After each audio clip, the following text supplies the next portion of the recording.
بیا چې نه یم نازونه به دې څوک کړي په وړو خبرو مه مرورېږه او د زړه ورته مې نه لټ شته نه کونډه شته بې تپوسه زه راځه پکې اوسېږه او چې زما راتلو ته دومره خوشحالېږي ګرانه زه به د چړو په څوکو درشم او ته چې ما پوخلا کوې څومره مزه کړي کله کله درنه ځکه مرور شم او ستا د نازونو اداګانو لوګې ستا د نری نری خندا به وشم او د ژوند نه ځکه مزې اخلمه چې زه څه شوتل نه یم چې بیا به وشم او دغسې بل شعر چې یو وخت او یو ته وي بل درېمګړی پکې نه و زما او ستا په منځ کې خو دا دواړه ګواهان او وخت تیر شو ته منکر شوې بل ثبوت را سره نشته بس هیڅ به چاته نه وایم چې زه او ته یاران تک تورو ته سپین وایه زهرو ته ګبین وایه تک تورو ته سپین وایه زهرو ته ګبین وایه وخت به دې لږ ښه وځي شپې ته ماسپښین وایه السلام علیکم درنو قدرمنو کتونکو متویر منګل د زرن ستوري خپرونې نه یو ځل بیا ستاسو په درنه خدمت کې حاضر یم په دغه هیله یم چې روغ جوړ به یې صحتمند به او خوشحال به قدرمنو څنګه چې تاسو ته معلومه ده چې په دې خپرونه کې موږ د شعر او شعر سره تړلي ادبي ملګرو سره ناستې کوو ژوندي پښتو کلمونه تر ریکارډ کوو په دې سلسله کې راغلی یو سواد ته چېرته چې مشر ښاغلی سراج لالا ژوند تېروي سراج لالا یقیني چې په پښتونخوا سره په افغانستان کې هم مینوال لري یو ښه نوم پیدا کړی ډېر کار یې کړی تر دغه دمه یې شپې کتابونه لیکلي دي مخکې به خبرې هم ورسره کوو راسره اوسئ سراج لالا تاسو ته موږ په خپلې خپرونه کې هرکلی او ستړي مه شئ وایه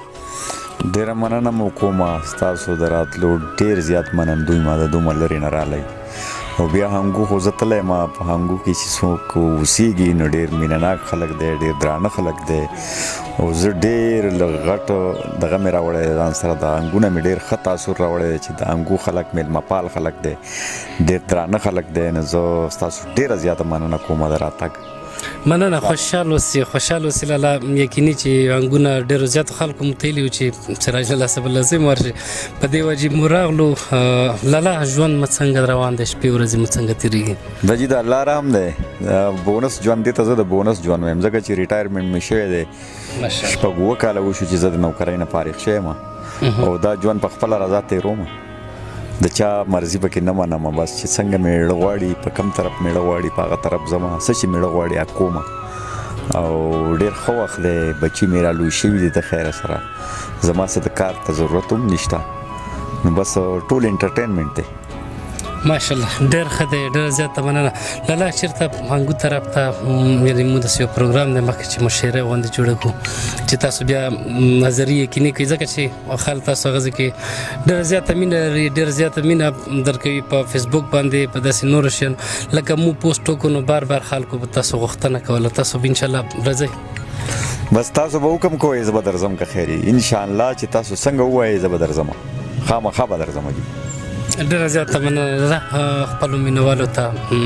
پښتون ولس ته زموږ د چینل مینوالو ته څه په ډله کې بجي زما شاعري خو د مینوالو ته پته هم ده چې زما زیات د دې قام او د دې ولس دردونه ما شاعري کړې ده لکه زما شعرونه دي چې زما شعرونه د ولس د محرومو کیسه ده او د دې لمبه لمبه حالاتو د لمبو کیسه ده هلته کې به مینه څنګه عامه شي چرته چې د کرکو احترام کیږي او زما چرته بل طرف ته تختم دلته د جذباتو قتلیان دغسې ما آزاد نظمونه هم لیکلي لکه زما یو آزاد نظم دی چې ټوله شپه مې ستا په یاد کې شوګیره کړه تر سهاره اوده نه شوم سهار ته مخې له راغلی او تپوس ترې رانه وکړو ستا دا سترګې ولې سرې دي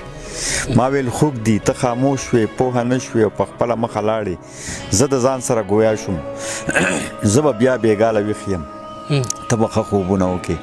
او چې سبا مخې له راشي نو همدا به راته وایي ولې سترګې دې ښې نه شوې د دې سترګو غم دې وکړه چېرته ښه ډاکټر له لاړ شه چېرته ښه ډاکټر له لاړ شه دغسې یو بل دی چې تا ویل چې زه به درشم او ما ټول کلی خبر کو چې لالی مې را روان دی خو رانغلې زه خفه شوم او ګیله مې درته وکړه تا بله واده وکړه او ما بیا کلی خبر کو شپې او ورځې مې شمېرلې د راتلو نیټه دې راله بیا رانغلي دروغجنه. اوس زمونږ د کلي خلک ما ته وایي دروغجنې، ته دروغ وعدې کړې، دروغجن مشهور زه شم. او نه داسې پکې غزلې مې هم ډېرې لیکلي دي، نظمونه مې هم لیکلي دي. لکه زما یو غزل دی چې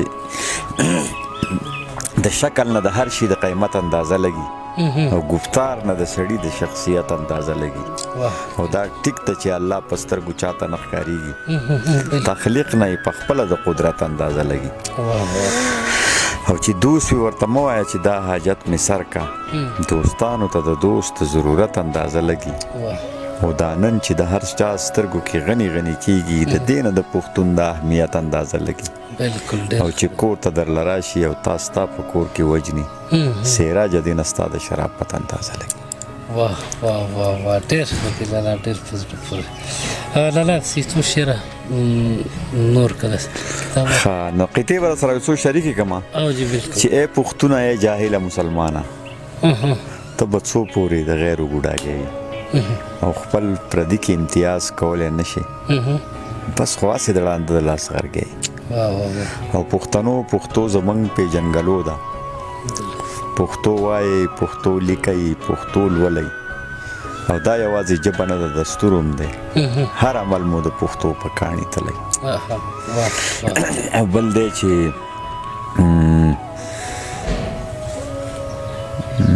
په اسلام باندې د خپله سره تیر یو، چې د مال خبره راشي په شا کېږو، په حجونو تبلیغونو ډېر مین یو، خور چې خپله برخه غواړي خفه کېږو. واه واه لالا، دا خو بیا وایي زلرته په اسلام باندې د خپله سره تیر یو، چې د مال خبره راشي په شا کېږو، او په حجونو تبلیغونو ډېر مین یو، خور چې خپله برخه غواړي خفه کېږو. او زه مینه ویشم خو د بل نه مینه هم غواړم، چېرته چې مینه نه وي هلته کې مې زړه نه لګي. او په هغه ځای کې ناسته نه کوم ساه مې وځي، چې په چا ښه نه لګم یا را باندې ښه نه لګي. واه واه واه، ډېر ډېره زیاته مننه لالا، خوشحال اوسئ. ډېره مزه یې وکړه، ډېر ژور کلمونه د شریک کړل سره. لالا، هغه ملګرو ته، هغه مینهوالو ته چې تا سره مینه لري، هغو پښتون ولس ته څه پیغام به ورکوې؟ بس پښتون ولس ته دا پیغام دی چې پښتنو تعلیم وکړئ، خپلو کې مینه شئ، روڼه شئ، دا دشمنۍ تربګنۍ پرېږدئ. ډېر وروستي پاتې یو، او دا به هله کېږي. موږ به د قامونو سره هله سیال کېږو چې تعلیم یافته شو او خپلو کې جوړ شو، نو هله به داسې ممکن دی. بلکل، ډېره زیاته مننه لا، خوشحال اوسئ. قدرمند، امید ده چې د سراج له دغه پروګرام د مرکه نه هم ډېر زیات خوند واخلئ. تر بل پروګرام او په الله پاک سپارم، د خدای په امان.